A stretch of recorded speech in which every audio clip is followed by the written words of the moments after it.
당시에 저희도 와, 이게 지금 한덕수 성격에 왜 저렇게 무리를 해서 이완규를 임명하려고 하냐. 그리고 이완규는 또 덥석 받아가지고 심지어 기자들이 그때 뭐 어디 국회 나와가지고 진짜 하고 싶다고 이야기를 하더라고요. 그래서 그러니까, 왜 저렇게 무리를 하나 생각했는데 이번에 이제 이 이재명 사건 파기환송 결정 나는 걸 보면서 제가 좀 약간 의문이 좀 풀렸어요.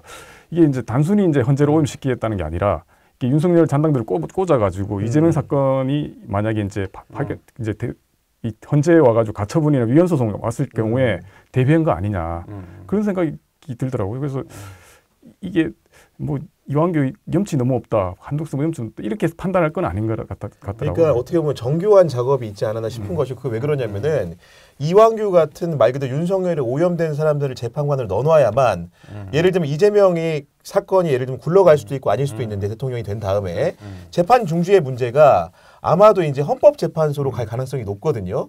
그 상황에서 유리한 형국을 조성해서 재판을 계속해야만이 결국 우리가 권력을 다시 탈취할 수 있다. 이런 가정을 가지고 사전적으로 움직인 게 아닌가라는 생각이 좀 들어요. 그 충분히 가능한 생각이고요. 저도 이제 헌재를 오염시키려고 하지 않았을까. 그래서 일단 만약에 이제 이재명 후보가 대통령이 됐는데 본인이 임명을 못 하잖아요. 그럼 헌재는 이제 보수 일색으로 사실상 채워지는 거고. 네. 그럼 이제 이재명이 그 직무를 수행하고 있는데 무리할 정도로 해서 다시 헌재로 보낸다. 이렇게 하면은 그때 이제 저 사람들이 무슨 짓을 할지 우리가 이제 알 수가 없는 거잖아요. 네. 그동안 지켜보면 헌재나 물론 헌재는 나중에 결국 올바른 선택을 했습니다만 헌재나 대법원이나 굉장히 국민들 마음 졸이게 하고 저 사람들의 상식적 판단을 꼭 믿을 수 있는 것만은 아니구나 이런 생각을 하게 되잖아요. 그러니까 헌재를 장악해서 향후 설사 대선을 내주더라도 향후 앞날을 도모해야겠다 이런 누군가의 그림이 있지 않았을까. 저걸 하려면 되게 정교한 그림이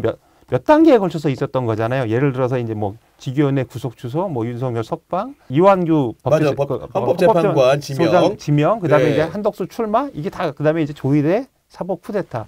굉장히 정교하게 짜여진 그림이라고 보는데 저걸 과연 윤석열 머리에서 나왔을까? 저 되게 회의적이에요, 사실 개인적으로. 그래서 네.